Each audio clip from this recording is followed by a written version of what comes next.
ورحمۃ اللہ وبرکاتہ۔ الحمد للہ وکفا وسلام علی حبیبہ المصطفیٰ، اما بعد فاعوذ باللہ من الشیطان الرجیم، بسم اللہ الرحمن الرحیم۔ ان اللہ وملائکتہ یصلون علی النبی یا ایہا الذین آمنوا صلوا علیہ وسلموا تسلیما۔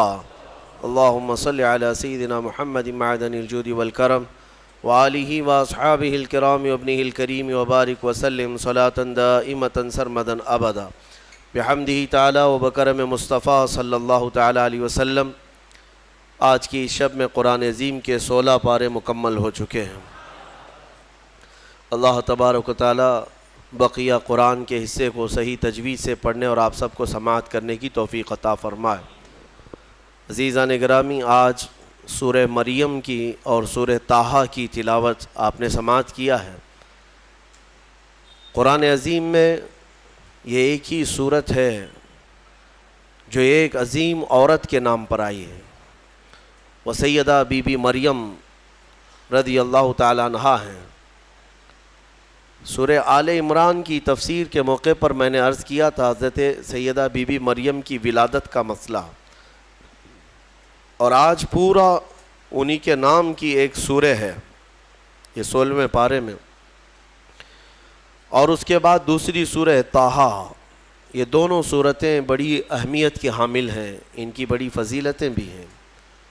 خاص طور پر سورہ مریم کی تلاوت کے لیے ہمارے بعض بزرگوں نے عورتوں کو تاکیداً کہا ہے، اچھے رشتے کے لیے، صالح رشتے کے لیے جوان لڑکیاں سورہ مریم کی تلاوت کیا کریں، اللہ اس کی برکت سے نیک رشتے عطا کرے گا۔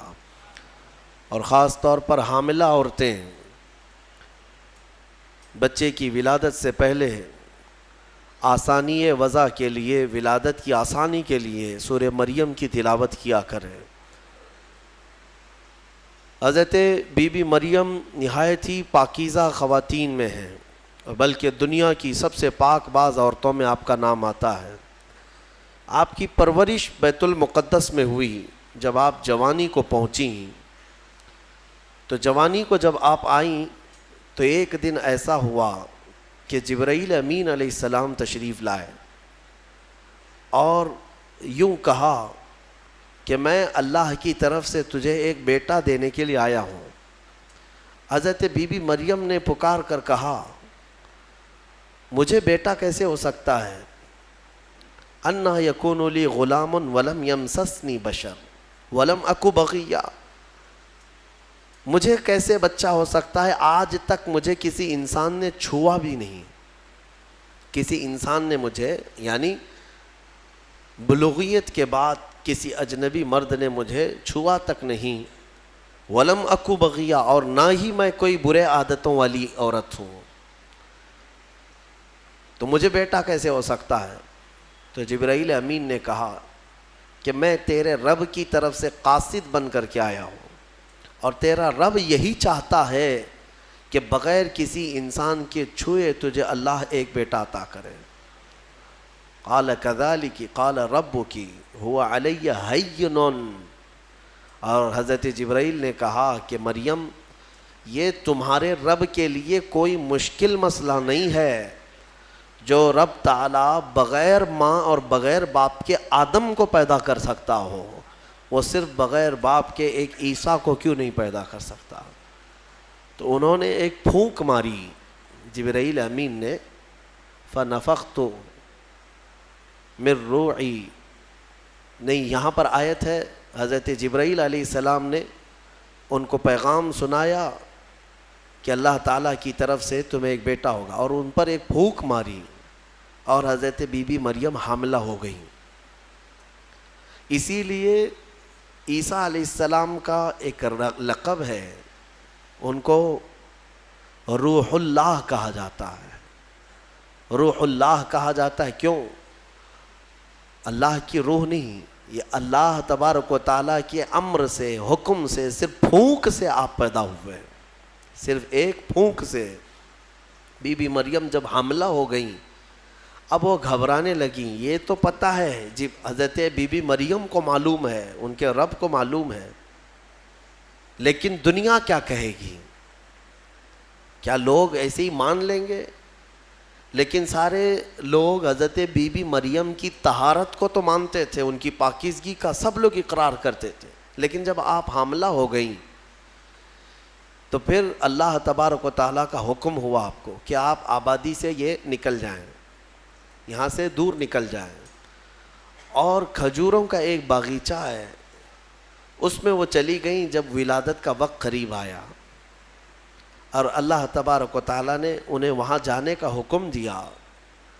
اب وہاں جب وہ پہنچیں تو درد کی شدت تھی آپ کو بھی, اور حضرت بی بی مریم نے درد زہ میں جو الفاظ کہے وہ بھی قرآن میں آیا. فناداہا من تحتہا اللہ تحزنی قد جعل ربکی تحتکی سریا. وہ پکارنے لگیں اور یہ کہتی تھی یا لیتنی مت قبل ھذا وکنت نسیا منسیا, اے کاش میں اس سے پہلے مر گئی ہوتی. یہ درد جو ہوتا ہے نا بچے کی ولادت سے پہلے, یہ بہت شدید ہوتا ہے, اور عورتوں کو اسی کا اجر بھی دیا جاتا ہے. اگر بچے کی ولادت کے دوران کسی عورت کا انتقال ہو گیا تو اسے شہید کا مقام دیا جاتا ہے. وہ شہادت ہے, اس کی شہادت کا مقام ہے. درد زہ کو, یہ جو ولادت کا درد ہوتا ہے عورتوں کو, بعض حکماء نے کہا ہے, کچھ حکیموں نے, کہ روح نکلنے کے وقت 40 ایسی بڑی ہڈیاں ہیں جس سے روح نکل جاتی ہے تو موت آ جاتی ہے. 40 ہڈیوں سے جب روح نکل جائے تو موت آتی ہے. بچے کی ولادت کے وقت عورت کی 39 ہڈیوں سے روح نکل چکی ہوتی ہے. اب اس سے اندازہ کریں کہ وہ موت کے منہ میں قریب جا کر واپس آتی ہے.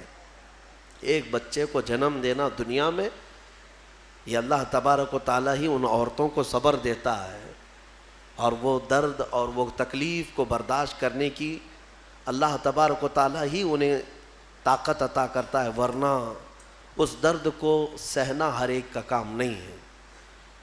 بہرحال حضرت بی بی مریم نے اس درد کی شدت میں جو پکارا وہ قرآن میں آیا ہے, قرآن میں آیا. اسی لیے تو حدیث پاک میں بھی ملتا ہے کہ سوال ہوا میرے آقا صلی اللہ تعالیٰ علیہ وسلم سے کہ میں یا رسول اللہ اپنی بوڑھی ماں کو اپنے کندھے پر بٹھا کر حج کرا چکا ہوں, خانہ کعبہ کے ساتھ طواف, اور گرم زمین جس میں ننگے پیر میرے تلووں میں آبلے پڑ گئے ہیں, تو کیا میں نے اپنی ماں کا حق ادا کر دیا؟ حضور پاک صلی اللہ تعالیٰ علیہ وسلم کا جواب سنیں. ان سے فرمایا کہ تم نے اپنے کندھے پر اپنی بوڑھی ماں کو بٹھا کر حج کرایا, طواف کعبہ کروایا, تم اس کے حق کی بات کرتے ہو. جب تم اپنی ماں کے پیٹ میں تھے ایک جھٹکا تم نے جو لگایا تھا اس کا بھی حق نہیں ادا ہوا, کیونکہ بچہ جب گھومتا ہے پیٹ کے اندر ماں کے, ہر گھومنے کے وقت, ہر چکر کے وقت اس کا ایک الگ درد ہوتا ہے. 9 مہینے وہ بچوں کو اٹھاتی ہے. میرے عزیزو, اگر تمہارے پیٹ میں کھانا زیادہ ہو جائے تو پیٹ بھاری پڑ جاتا ہے اور آپ چل پھر نہیں پاتے, جلدی سے آپ سکون کی جگہ ڈھونڈتے ہیں کہ میں پیٹ خالی کر لوں یا ہلکا کر لوں. اور اس عورت کو, ماں کو, اللہ نے 9 مہینے تک تمہارا بوجھ دیا اور وہ اٹھائے گھومتی رہتی, پھرتی رہتی ہے. سیدہ بی بی مریم نے ولادت کے وقت یہ فرمایا. اس کے بعد رب تعالیٰ کی طرف سے یہ ان کو ندا آئی کیا, کہ جب وہ وہاں قریب لیٹی تھی ایک پتھر پر, اور ان کے قریب میں ہی ایک کھجور کا درخت تھا, رب تعالیٰ نے فرمایا وَهُزِّي إِلَيْكِ بِجِذْعِ النَّخْلَةِ تُسَاقِطْ عَلَيْكِ رُطَبًا جَنِيًّا. مریم اس درخت کو پکڑ کر کے ہلاؤ, تم پر پکی تازی کھجوریں گریں گی. تو ولادت کا وقت ہے ان کا, عیسیٰ علیہ السلام کی پیدائش کا, اور حضرت بی بی مریم کو کھجور کا درخت ہلانے کا حکم ہوا. انہوں نے ہلایا تو پکی کھجوریں ان پر گریں. رب تعالیٰ نے فرمایا فَكُلِي وَاشْرَبِي وَقَرِّي عَيْنًا, مریم کھا اور پی لے اور اپنی آنکھوں کو ٹھنڈی کر لے۔ مفسرین فرماتے ہیں درد زہ کے وقت اگر کسی عورت کو کھجور دیا جائے تو یہ قرآن پاک کے نسخے کے اعتبار سے اللہ تعالیٰ اس کے درد میں آسانی عطا فرماتا ہے، کیونکہ حکیم مطلق رب ذوالجلال نے حکم دیا بی بی مریم کو کہ کھجور کھاؤ، پکی کھجوریں تم پر گریں گی۔ تو کھجور کا حکم بھی ہے۔ ہمارے بزرگوں کے ہاں رواج تھا کہ ولادت کے وقت جب تکلیف زیادہ ہوتی تو وہ کچھ کھجوریں لا کر کسی امام کے پاس، عالم دین کے پاس لاتے کہ کچھ دم کر کے دے دیں کہ گھر میں ولادت ہونے والی ہے۔ اب کہاں ہے، کون سا کھجور، کون سی مٹھائی، سیدھے آپریشن تھیٹر میں لے جانا ہے اور بند کرنا ہے، کاٹنا ہے، پھر نکالنا ہے۔ خیر، اللہ تبارک و تعالی آج بھی جو لوگ اسلام پر چلنا چاہتے ہیں ان کے لیے آسانیاں عطا فرماتا ہے یقیناً۔ تھوڑی ہی دیر کے بعد حضرت عیسیٰ علیہ السلام کی ولادت ہوئی۔ یہ بیت اللحم جو جگہ ہے آج بھی وہ فلسطین میں ہے، بیت اللحم، جس پتھر پر حضرت عیسیٰ علیہ السلام کی ولادت ہوئی وہ جگہ آج بھی موجود ہے۔ پھر وہاں سے حضرت بی بی مریم نے اپنے بچے کو اٹھایا، کوئی نہیں تھا وہاں پر، ان کے حمل سے لے کر ولادت تک کوئی بھی قریب نہیں آیا اور نہ زندگی میں کبھی ان کو کسی نے چھوا۔ آپ نے گود میں اٹھایا، اب کیا کریں گی، بچہ آ گیا ہے۔ رب تعالیٰ نے فرمایا فَإِمَّا تَرَئِنَّ مِنَ الْبَشَرِ أَحَدًا فَقُولِي إِنِّي نَذَرْتُ لِلرَّحْمَنِ صَوْمًا فَلَنْ أُكَلِّمَ الْيَوْمَ إِنسِيًّا۔ مریم اب اپنی بستی کی طرف جاؤ گی، اگر کوئی انسان تمہیں نظر آئے، لوگ اگر نظر آئیں تو بات مت کرنا کسی سے، ان سے کہنا آج میں نے چپ رہنے کا روزہ رکھا ہے۔ ہاں، اس شریعت میں ہوا کرتا تھا چپ کا روزہ، خاموشی کا روزہ، کہ دن بھر خاموش رہنے کا بھی روزہ ہوا کرتا تھا۔ اب یہ بھی کیسے بتائیں گی، وہ اشارے سے، اس زمانے میں ہوتا تھا جب کوئی خاموشی کا روزہ رکھتا تو وہ اشاروں سے بات کرتا، سامنے والا سمجھ جاتا آج اس کا خاموشی کا روزہ ہے۔ کاش یہ روزہ اور بھی ہمارے ساتھ ہوا کرتا، لیکن اس شریعت میں ہمارے ہاں چپ کا روزہ نہیں ہے، خاموشی کا روزہ نہیں ہے۔ میں تو یہ سوچتا ہوں کم سے کم عورتوں کے لیے تو ہو جاتا۔ خاموشی کا روزہ بڑا ثواب ہے، وہ بہت بڑی غلطیوں سے، گناہوں سے بچ جاتی۔ آپ کو اندازہ نہیں ہے، میرے آقا صلی اللہ علیہ وسلم نے زبان کو یوں 2 انگلیوں سے پکڑ کر کے فرمایا تھا، پکڑ کر کے، تمہارے 2 جبڑوں کے بیچ میں گوشت کا ایک ٹکڑا ہے، حضور نے فرمایا کہ یہ انسان کو جنت میں بھی لے جاتا ہے اور دوزخ میں بھی لے جاتا ہے۔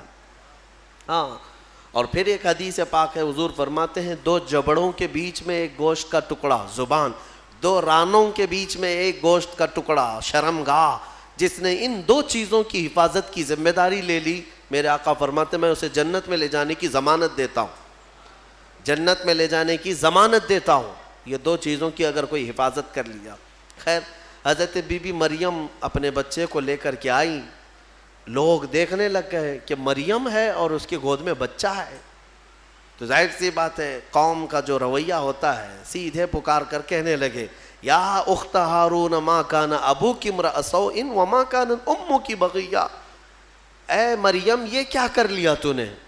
اخت ہارون جو ہے اس وقت سب سے پاک عورت کو کہا جاتا تھا، اخت ہارون لقب کے طور پر حضرت بی بی مریم کو انہوں نے پکارا، نہ تمہارے باپ برے تھے نہ تمہاری ماں بری تھی، یہ تو نے کیسے کر لیا، یہ بچہ تیری گود میں کیسے آیا۔ فاشارت الیہ، انہوں نے اشارہ کیا اپنے بچے کی طرف، کیونکہ اللہ تعالیٰ کا حکم تھا اگر کوئی بات کرے تو بات مت کرنا، اپنے بچے کی طرف اشارہ کر دو، آج میں خاموشی کا روزہ ہوں۔ اشارہ کیا اپنے گود والے بچے کی طرف، 1 دن کا بچہ ہے، تو لوگ بول پڑے کہ تو اس کی طرف اشارہ کر رہے، قالوا کیف نکلم من کان فی المہد صبیا، ہم کیسے بات کریں اس سے جو آج گود میں ہے تیرے، آج کا بچہ ہے۔ قرآن میں ہے جب وہ لوگ بحث کر رہے تھے، قال انی عبد اللہ آتانی الکتاب وجعلنی نبیا، ابھی وہ بحث کر رہے تھے، عیسیٰ علیہ السلام گود سے ہی بول پڑے۔ کیا بولے؟ بولنے لگے اے لوگوں میں اللہ کا بندہ ہوں، انی عبداللہ اللہ نے مجھے کتاب عطا کیا ہے، وجعلنی نبیّا، اور نبی بنا کر بھیجا ہے، وجعلنی مبارکن اینما کنت، اور جہاں میں رہوں گا برکت کا ذریعہ بنوں گا، اور اللہ تعالیٰ نے مجھے نماز کا اور زکوٰۃ کا حکم دیا ہے، اور میری والدہ کے ساتھ اچھائی کا سلوک کرنے، حسن سلوک کرنے کا حکم دیا ہے۔ اور پھر آخر میں عیسیٰ علیہ السلام اس جملے پر اپنی بات ختم کرتے ہیں۔ کون سا جملہ؟ والسلام علی یوم ولدت و یوم اموت و یوم ابعث حیا، سلامتی ہو اس دن پر جس دن میں پیدا ہوا اور جس دن میرا انتقال ہوگا اور جس دن مجھے اٹھایا جائے گا۔ اتنا بات کیا حضرت عیسیٰ علیہ السلام اور پھر خاموش ہو گئے۔ یہ معجزہ نہیں تو اور کیا ہے؟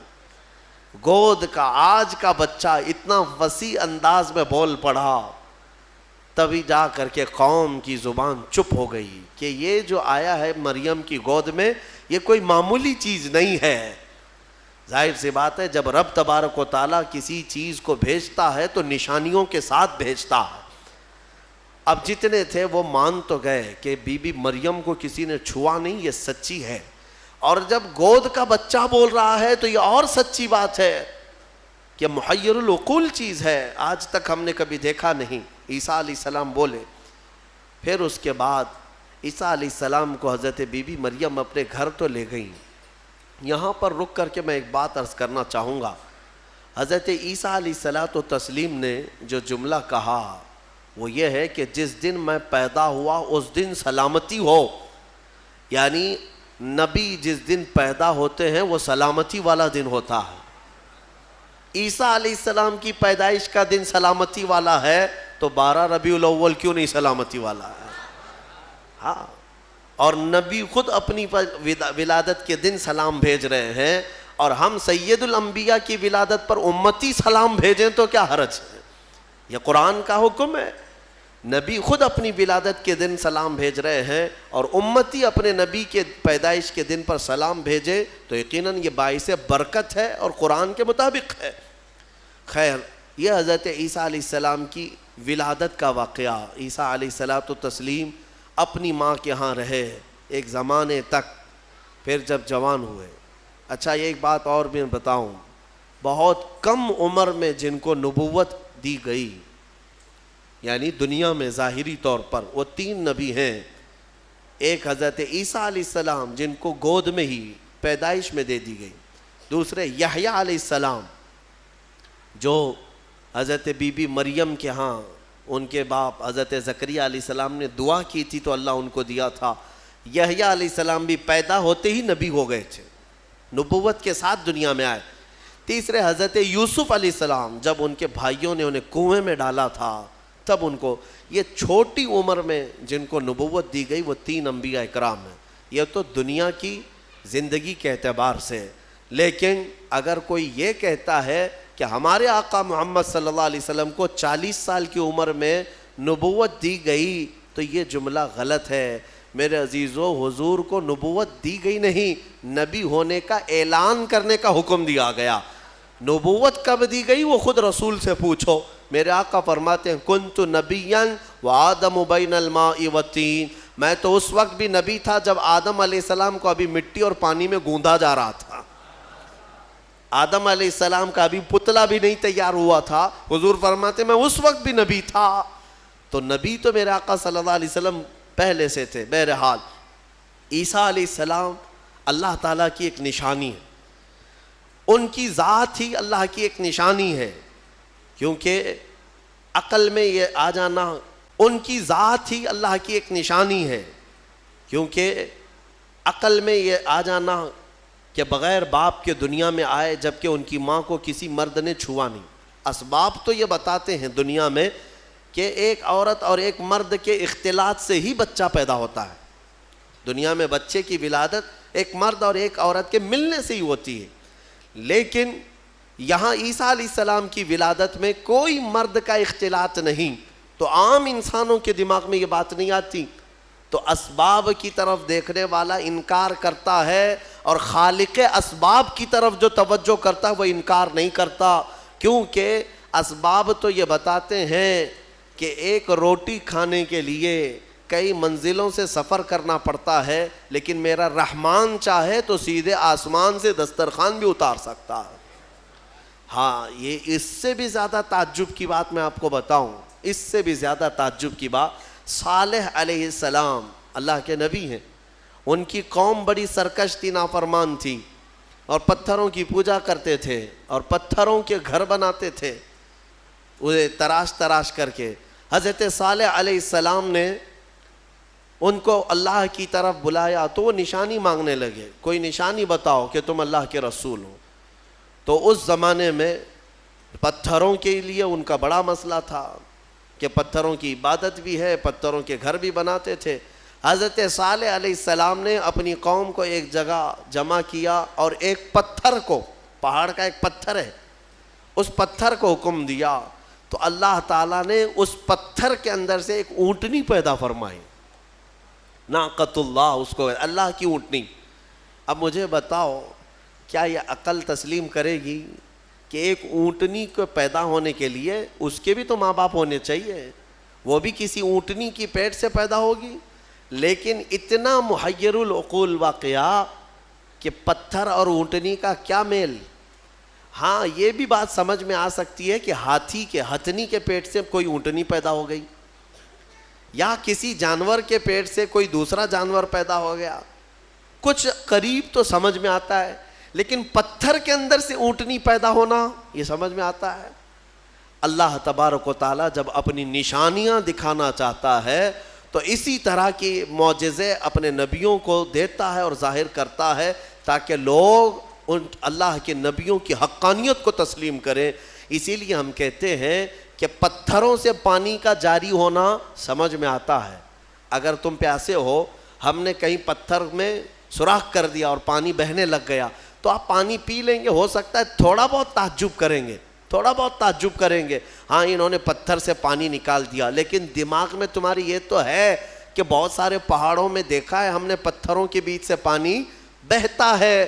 لیکن محمد الرسول اللہ صلی اللہ علیہ وسلم کے صحابہ جب پیاسے ہوئے تو پتھر سے میرے آقا نے نہیں، انگلیوں کے بیچ سے پانی جاری کر کے دکھایا۔ سمجھ میں آتی ہے یہ بات؟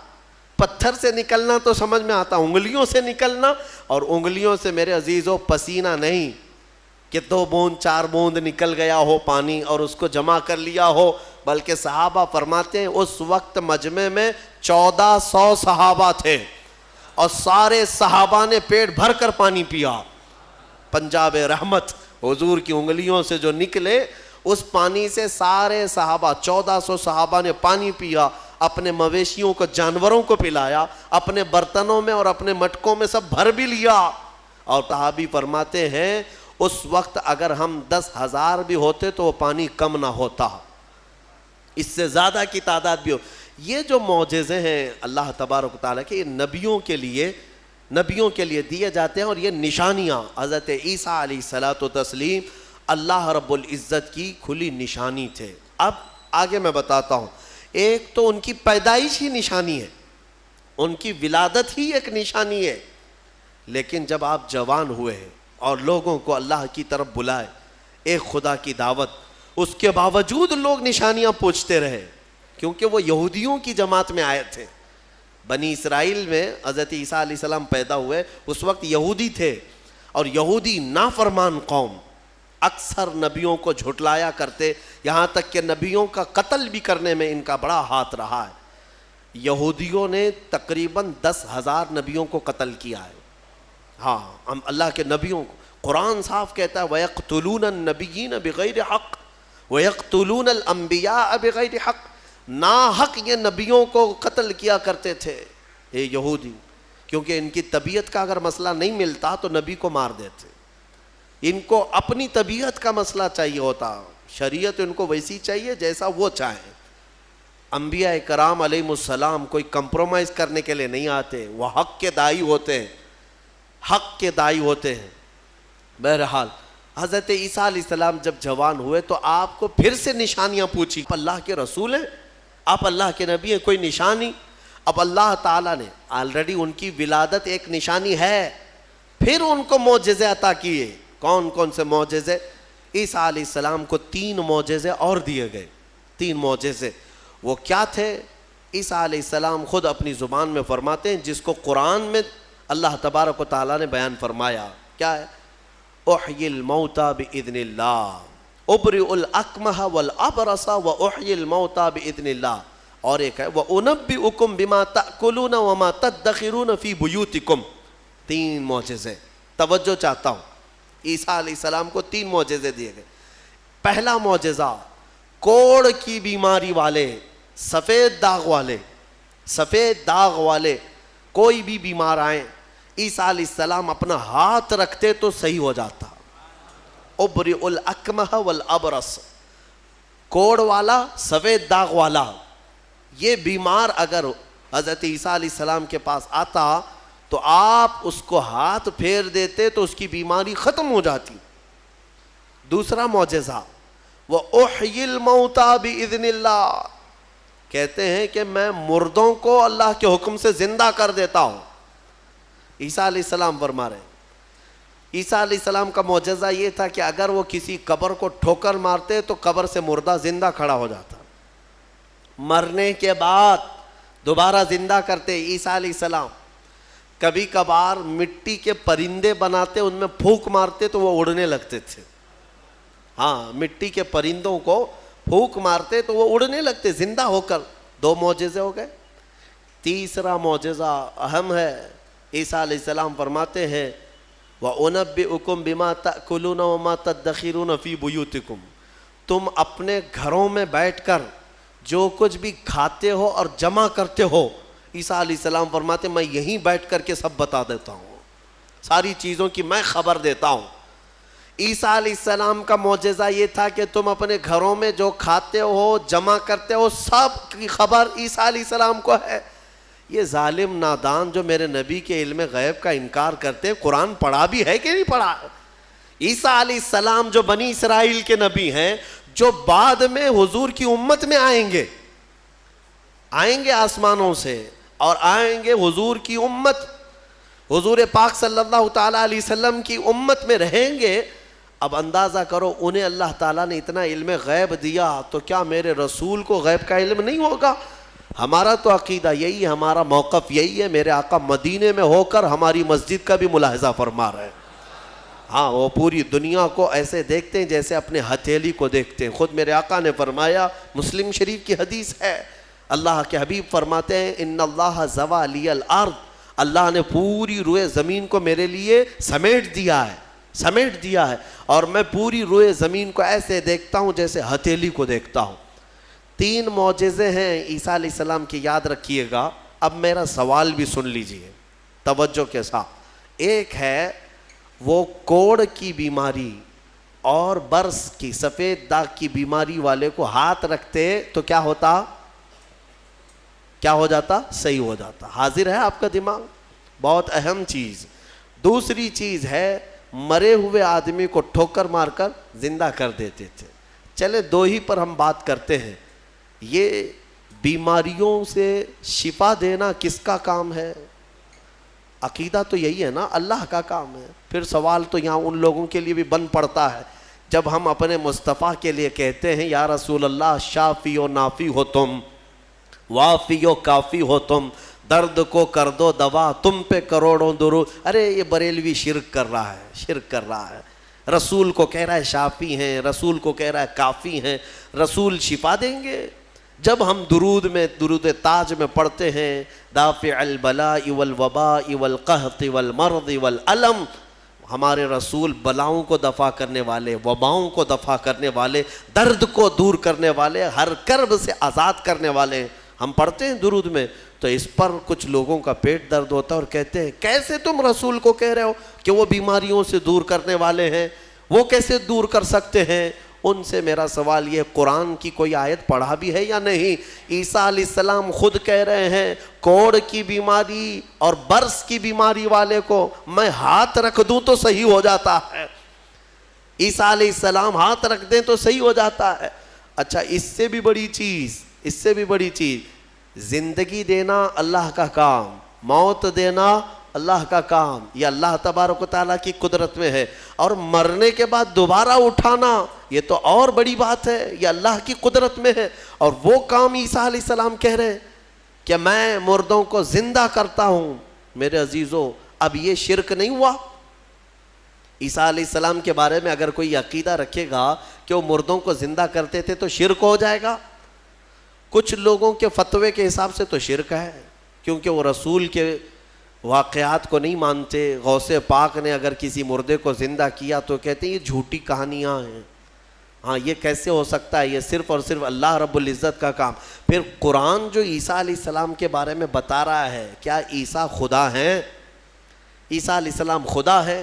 یہاں ایک نقطہ سمجھ کر کے چلو، اللہ رب العزت یقیناً قادر مطلق ہے، رزاق وہی ہے، خالق وہی ہے، شافی وہی ہے، لیکن اگر وہ اپنی طاقت کسی محبوب رسول یا نبی کو شفا دینے کی طاقت دے دے، دوبارہ زندہ کرنے کی طاقت دے دے، یا بیماریوں سے دور کرنے کی طاقت دے دے، تو اس میں کسی کے پیٹ درد ہونے کی ضرورت نہیں۔ مولا جسے جو چاہے وہ مقام عطا فرما ہے، یہ شرک بھی نہیں ہے۔ اللہ جسے جو چاہے وہ عطا فرمائے۔ اسی لیے ہمارا موقف یہ ہے الحمدللہ کہ ہم مانتے ہیں کہ رسول پاک صلی اللہ تعالیٰ علیہ وسلم بیماریوں کو دور کرتے تھے، لیکن ہم انہیں خدا نہیں مانتے۔ جیسے عیسیٰ علیہ السلام اللہ کی عطا سے بیماروں کو شفا کرتے تھے، میرے مصطفیٰ بھی اللہ کی عطا سے بیماروں کو شفا کرتے ہیں، اور اسی لیے ہم مانگتے بھی ہیں میرے آقا کی بارگاہ میں۔ ہمیں بزرگوں نے سکھایا ہے، بلکہ ایک حدیث بھی میں آپ کو بتا دوں۔ ایک صحابی آئے اور ان کے بھائی کا پیٹ درد کر رہا تھا، بہت تکلیف تھی، حضور کے پاس آئے، کہا یا رسول اللہ میرے بھائی کا پیٹ بہت درد کر رہا ہے۔ ڈاکٹر نہیں تھا کیا مدینے میں؟ کوئی طبیب نہیں تھا، وہ صحابی حضور کے پاس کیوں آئے؟ اس لیے کہ صحابہ کو معلوم تھا کہ یہ شفا خانہ ہے، یہاں سے جو حکم ہوگا اس میں شفا ہے۔ حضور اکرم صلی اللہ تعالیٰ علیہ وسلم نے فرمایا جاؤ اپنے بھائی کو شہد چٹاؤ، اسقیہ عسلا، اسے شہد چٹاؤ۔ وہ گئے، شہد چٹایا تو جلاب لگ گئے، یعنی بہت زیادہ لوز موشن شروع ہو گئے۔ وہ دوسرے دن بھاگے بھاگے آئے، کہا میں نے تو کل شہد چٹایا لیکن وہ زیادہ اس کا درد بڑھ گیا اور موشن شروع ہو گئے، یعنی جلاب ہو گئے، دست آ رہے۔ تو حضور پاک صلی اللہ علیہ وسلم نے دوسرے دن پھر کیا دوا فرمائی؟ کہا اسقیہ عسلا، جاؤ اس کو پھر شہد چٹاؤ، پھر سے شہد چٹاؤ۔ ایک دوا سے اگر فائدہ نہ ہو تو آپ پھینک دیں گے۔ اور وہ صحابی دوسرے دن پھر گئے، اپنے بھائی کو کہا آج پھر شہد کھاؤ۔ پھر انہوں نے شہد کھایا تو آج تو ایسا ہوا کہ ان کا بستر خراب ہو گیا، اٹھنے بیٹھنے کی طاقت نہیں تھی، اتنے زیادہ دست ہونے لگے۔ شہد جیسی کھا رہے بڑھتا جا رہا ہے، بڑھتا جا رہا ہے۔ تو کوئی آ کے یہ تو کہہ سکتا تھا کہ ریئیکشن ہو رہا ہے دوا بدل دیں۔ تیسرے دن آئے وہ صحابی، کہا یا رسول اللہ اب تو اور حالت بری ہو گئی، بہت زیادہ تکلیف میں ہے۔ تیسرے دن میرے آقا صلی اللہ علیہ وسلم نے فرمایا جا اپنے بھائی کو شہد چٹا۔ تیسرے دن بھی اس صحابی نے کہا یا رسول اللہ شہد چٹاؤں؟ کہا ہاں، تیرے بھائی کا پیٹ جھوٹ بول رہا ہے، اللہ کا نبی سچ بول رہا ہے۔ وہ گئے تیسرے دن شہد چٹایا۔ تیسرے دن جب شہد چٹایا تو نہ جلاب ہے نہ درد ہے، بلکہ پہلے سے بہتر صحت ہے، صحت و تندرستی پہلے سے بہتر ہے۔ وہ آئے، میرے عزیزو کہنا یہ تھا کہ حضور پاک صلی اللہ تعالیٰ علیہ وسلم نے پھر ارشاد فرمایا کہ تمہارے بھائی کو شہد کی جو تجویز کی گئی تھی وہ اللہ تبارک و تعالیٰ کے حکم سے ہے کہ شہد میں اللہ نے شفا رکھا ہے۔ اب وہ گڑبڑ کیوں ہو رہی تھی؟ ایک بار چٹانے کے بعد اور گڑبڑ۔ شیطان اس طرح سے کرواتا ہے تاکہ تمہارا عقیدہ رسول کی بات پر نہ رہے، اور اگر تم جمے رہ گئے اسی بات پر تو شفا تو اللہ ہی کی طرف سے آئے گی۔ بسا اوقات ایسا ہوتا ہے کہ کچھ لوگ ہم سے آ کر کے کہتے ہیں کہ حضرت کوئی وظیفہ دے دیجئے، وظیفہ دیے، جو کام تھا وہ بھی چھوٹ گیا، آپ نے جو دیا اس سے ریئیکشن ہو گیا ہے۔ اکثر لوگوں کو ایسا لگتا ہے ہمارے پاس وظیفہ لیتے ہیں، تعویذ لیتے ہیں، 2 دن کے بعد پھر بولتے ہیں کہ حضرت ابھی تک کچھ ہوا نہیں ہے۔ تو کیا ہمارے پاس موسیٰ علیہ السلام کی چھڑی ہے؟ کہ ابھی ماریں گے تمہاری دکان کھل جائے گی، بازار میں تمہارا انبار لگ جائے گا۔ صبر بھی تو کوئی چیز ہے۔ آپ جن چیزوں کو تجویز کیا جاتا ہے علماء ربانیین کی طرف سے احادیث کے ذریعے سے، اس پر صبر ہوگا، اللہ تبارک و تعالیٰ تمہیں آزمائے گا، اور اگر تم کھرے اتر گئے تو انشاءاللہ ساری برکتیں تمہیں اللہ عطا فرمائے گا۔ ایک چیز دوسری، ایک صحابی آئی حضور کے پاس، ان کا بیٹا گونگا تھا، بولتا نہیں تھا، 8 سال کا یا 9 سال کا بچہ تھا، پیدائشی، بولتا نہیں تھا۔ حضور کے پاس لائی اور کہا کہ حضور یہ میرا بچہ بولتا نہیں ہے، اسے کچھ فرما دیں، بولنے کی طاقت دینا اللہ کا کام ہے۔ وہ صحابیہ حضور کے پاس کیوں آئی؟ شرک کرنے آئی تھی؟ نعوذ باللہ من ذالک۔ صحابہ کا عقیدہ یہی تھا، بخدا خدا کا یہی ہے در، جو بریلی کے امام نے ہمیں سکھایا ہے، بخدا خدا کا یہی ہے در، نہیں اور کوئی مفر مقر، جو وہاں سے ہو یہیں آ کے ہو، جو یہاں نہیں تو وہاں نہیں۔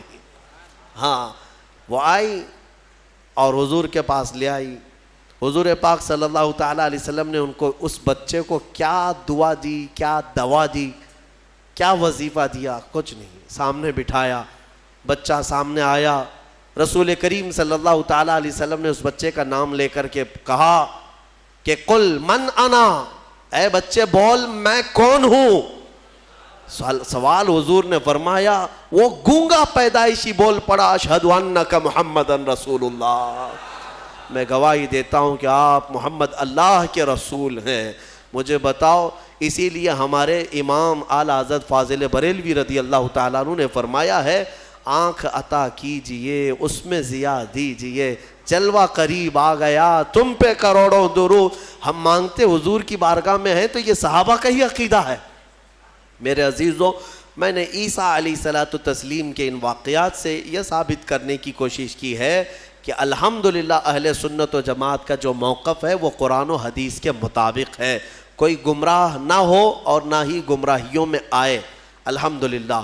اب میں یہاں پر بات ختم کرتا ہوں تفسیر کو۔ عیسیٰ علیہ السلام کے ان معجزوں کو دیکھ کر بہت سے ایمان بھی لائے، بہت سے ایمان بھی لائے، اور آپ کی ایک جماعت بڑھتی گئی۔ آپ کے 4 شاگرد مشہور ہوئے۔ ویسے آپ کے جو حواریین ہیں، جو اصحاب ہیں، جو آپ کے صحابہ تھے، ان کو حواریین کہا جاتا ہے، وہ 12 لوگ تھے۔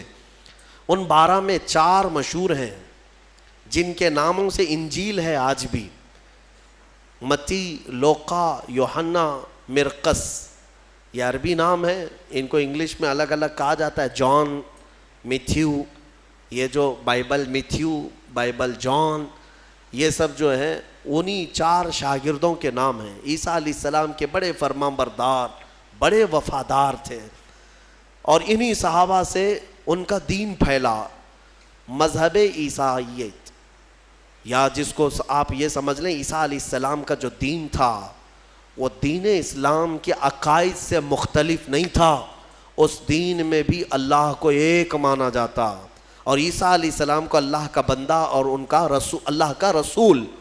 یہ دین اسی طرح چلتا رہا اور اسی کی تبلیغ بھی ہوتی رہی، لیکن یہودیوں کو یہ بات نہ بھائی۔ یہودی اس وقت سے عیسیٰ علیہ السلام پر الزام لگاتے تھے، ان کی ماں کو گالیاں دیتے تھے، بی بی مریم پر تہمت رکھتے تھے، ناپاکی کی تہمت لگاتے تھے یہ یہودی۔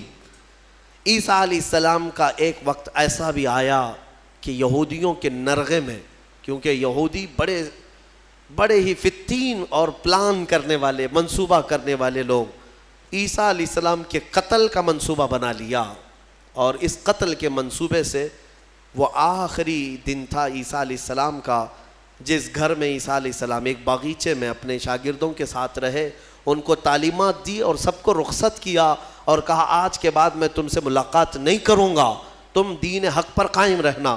شاگرد سب چلے گئے، عیسیٰ علیہ السلام تنہا گھر میں تھے۔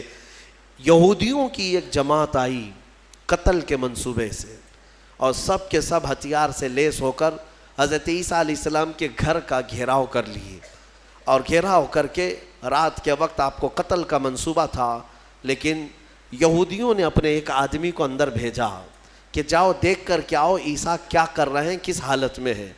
ایک شخص اندر آیا عیسیٰ علیہ السلام کو دیکھنے کے لیے، یہودیوں کا ایک شخص اندر آیا، اور جیسے ہی وہ اندر آیا قرآن میں مولا فرماتا ہے وَلَكِنْ شُبِّهَ لَهُمْ، یعنی جس کا مفہوم یہ ہے کہ اللہ نے عیسیٰ علیہ السلام کی شکل اس آدمی کو دے دی اور عیسیٰ علیہ السلام کو آسمانوں پر اٹھا لیا، آسمانوں پر اٹھا لیا۔ بَلْ رَفَعَهُ اللَّهُ إِلَيْهِ، قرآن میں اللہ فرماتا ہے اللہ نے ان کو اپنی طرف اٹھا لیا۔ عیسیٰ علیہ السلام آج بھی زندہ ہیں، آسمانوں پر باقی ہیں۔ اب وہ شخص اندر آیا، بہت دیر تک وہ باہر نہیں آ رہا تھا، تو یہودی باہر جو کھڑے تھے وہ پریشان تھے کہ ہمارا جو آدمی گیا ہے وہ آیا نہیں ابھی تک۔ اس کے بعد سبوں نے کہا چلو کہاں اس کو دیکھیں گے، حملہ کرتے ہیں۔ سب کے سب گھس گئے اور اندر جو شخص تھا وہ عیسیٰ علیہ السلام کی شکل کا دکھ رہا تھا، اسی کو پکڑ کر لائے، اس کو خوب مارا اور پھر لا کر کے باہر سولی پر چڑھا دیا، سولی پر چڑھا دیا، صلیب پر، اور پھانسی دے دی۔ پھانسی دینے کے بعد پھر ان کو یاد آیا ہمارا آدمی کہاں گیا جو ڈھونڈنے کے لیے گیا تھا۔ تو وہ کچھ لوگ تھے جو جانتے تھے، پاؤں جو نیچے سے تھے وہ نہیں بدلے تھے، اللہ نے اس کی اصلی شکل پر ہی رکھا تھا۔ تو کچھ لوگوں نے پاؤں دیکھ کر کے کہا یہ تو ہمارا آدمی ہے، اس کے پاؤں تو ہمارے آدمی کی طرح ہے۔ لوگوں نے کہا اگر یہ ہمارا آدمی ہے تو پھر عیسیٰ کہاں گئے، عیسیٰ اس گھر سے کہاں گئے؟ ان کو ہم نے اندر جاتے دیکھا ہے، اندر ہم نے گھیرا کیا ہے، وہ کہاں گئے؟ اسی شک میں رہ گئے یہ عیسیٰ ہے کہ ہمارا آدمی ہے۔ کچھ کہتے ہمارا آدمی ہے، کچھ کہتے نہیں عیسیٰ ہے۔ اسی چکر میں رہ گئے یہ لوگ، ان کو پتہ ہی نہیں تھا کہ عیسیٰ علیہ السلام کہاں گئے۔ ظاہر سی بات ہے عیسیٰ علیہ السلام جب آسمانوں پر اٹھا لیے گئے، اب اگر یہ خبر کوئی دے گا تو کوئی اللہ کا نبی ہی دے گا نا، کوئی نبی ہی دے گا، غیب کی خبر کون دے گا؟ اور اتفاق کی بات عیسیٰ علیہ السلام کے آسمانوں پر اٹھائے جانے کے بعد سے لے کر 550 سال تک کوئی نبی نہیں آیا۔ اس کے بعد اگر کوئی نبی آیا تو ہمارے آقا محمد صلی اللہ علیہ وسلم آئے، صرف حضور آئے 570 سال کے بعد۔ میں آپ کو بتاتا ہوں ان یہودیوں کے چکر کو اور عیسائیوں کے چکر کو بھی، عیسائی بیچارے ان کو خود کو بھی نہیں معلوم تھا کہ ہمارے نبی کہاں ہیں۔ بعض کا عقیدہ یہ بن گیا کہ ہمارے نبی کو سولی پر چڑھا دیا گیا، اسی لیے آج بھی وہ لوگ صلیب ڈال کر کے گھومتے رہتے۔ ایک جماعت اس میں یہ بن گئی، ایک جماعت یہ کہنے لگی ہمارے نبی کو یہودیوں نے صلیب پر چڑھا دیا، پھانسی پر چڑھا دیا، اور اس پر پھر عقیدے گڑنے لگ گئے۔ عقیدے کیا کیا گڑ لیا کہ ہمارے نبی نے جو پھانسی پر چڑھ کر کے قربانی دی ہے، بلیدان دیا ہے، وہ ہم سب کے گناہ معاف کرانے کے لیے قربانی دی ہے، تو اب یہ جتنے چاہے گناہ کرتے رہیں، خوب شراب پئیں، خوب ناچیں، کیونکہ وہ سولی پر چڑھ کر کے سب معاف کرا دیے۔ یہ ایک جماعت نے اس میں عقیدہ گڑھ لیا اور عیسائیوں کی ایک جماعت اسی پر چلتی رہی۔ ایک جماعت پھر بھی حق پر رہی جو عیسیٰ علیہ السلام کے چاروں شاگرد تھے، انہوں نے کہا نہ ہمارے نبی کو سولی پر چڑھایا گیا ہے، نہ ہمارے نبی نے ہمارے لیے قربانیاں دی ہیں، یعنی کہ وہ پھانسی پر چڑھ کر کے سب کے گناہ معاف کرائے، بلکہ ان کا عقیدہ تھا کہ اللہ رب العزت نے عیسیٰ علیہ السلام کو اپنے جلوں میں رکھا ہے، وہ کہاں ہے وہ اللہ بہتر جانے اور عیسیٰ جانے۔ ایک وقت آئے گا عیسیٰ کی حقیقت لوگوں کو معلوم ہوگی۔ یہ ایک حق جماعت ہمیشہ کہتی رہی اور اسی پر وہ لوگ باقی رہے۔ پھر اس میں فرقے بھی ہوئے، عیسائیوں میں بہت سارے فرقے بھی ہوئے، 70 سے زیادہ فرقے ہوئے، الگ الگ عقیدے۔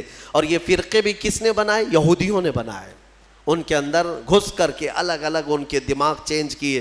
پھر ٹرائنیٹی کا عقیدہ آ گیا کچھ عیسائیوں میں کہ عیسیٰ خدا کے بیٹے ہیں، مریم خدا کی بیوی ہے۔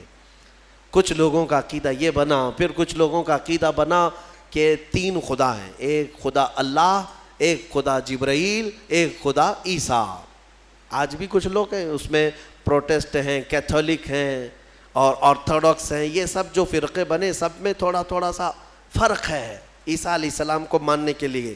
بعض کہتے ہیں گاڈ ہے، فادر ہے، اور پھر یہ سن ہے اور میری ہے، یہ 3 خدا ہے، ٹرائنیٹی کے عقیدے بنے۔ اب میں آپ کو بتاتا ہوں یہ میرے آقا صلی اللہ تعالیٰ علیہ وسلم کا احسان ہے پورے یہودیوں پر بھی اور عیسائیوں پر بھی، کیونکہ یہ جھگڑا کرتے رہے 500 سال تک. اتنا قتل کیا ہے عیسائیوں نے یہودیوں کا اور یہودیوں نے عیسائیوں کا. 500 سال اتنے قتل ہو گئے جس کا شمار نہیں کر سکتے. پورا فلسطین خون میں نہا جاتا تھا جنگوں میں. یہ دونوں جماعتیں لڑتی تھیں. وہ الزام لگاتے ان کی ماں پر اور یہ یہودیوں پر الزام لگاتے. اور قرآن بھی کہتا ہے وقالت اليہود لیست النصارى علی شیء وقالت النصارى لیست اليہود علی شیء. دونوں کہتے تھے.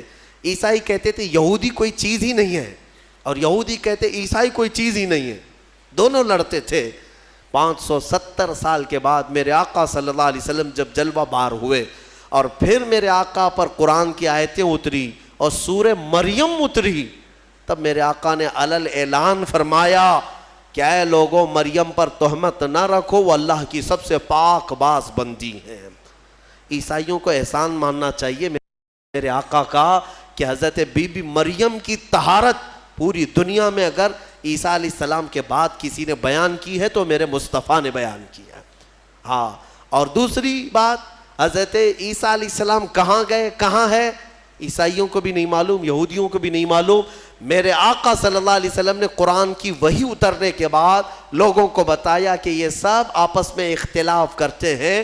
حقیقت یہ ہے کہ عیسیٰ علیہ السلام کو نہ پھانسی دی گئی نہ سولی پر چڑھایا گیا، بلکہ عیسیٰ علیہ السلام کو اللہ نے آسمانوں پر اٹھایا ہے اور قیامت کے قریب عیسیٰ علیہ السلام پھر دنیا میں نازل ہوں گے. یہ عقیدہ میرے آقا نے دیا.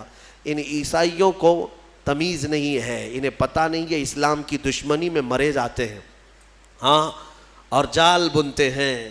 انہیں معلوم ہونا چاہیے کہ اسلام کے آنے کے بعد یہ احسان ہے میرے آقا صلی اللہ علیہ وسلم کا کہ بی بی مریم کی بھی طہارت بیان کی اور عیسیٰ علیہ السلام کی حقیقت بھی بیان کی ہے. اللہ تبارک و تعالیٰ ان گمراہ عقیدوں سے ہماری حفاظت فرمائے. ہمیں سورہ فاتحہ میں مولا نے جو سنایا ہے، سکھایا ہے، وہ یہی ہے اہدنا الصراط المستقیم. دعا کرتے نا، اے اللہ ہمیں سیدھا راستہ چلا، اے اللہ ہمیں سیدھا راستہ چلا. کون سا سیدھا راستہ؟ صراط الذین انعمت علیہم، وہ راستہ جس پہ چلنے والوں پر مولا تو نے انعام نازل فرمایا. غیر المغضوب علیہم ولا الضالین، اے اللہ ان لوگوں کا راستہ نہ چلا جو بھٹک گئے اور جن پر تیرا غضب نازل ہوا. اب تفسیر پڑھیں گے تو آپ کو پتہ چلے گا کہ یہ دونوں کون ہیں جن پر اللہ کا غضب ہوا اور جو بھٹک گئے.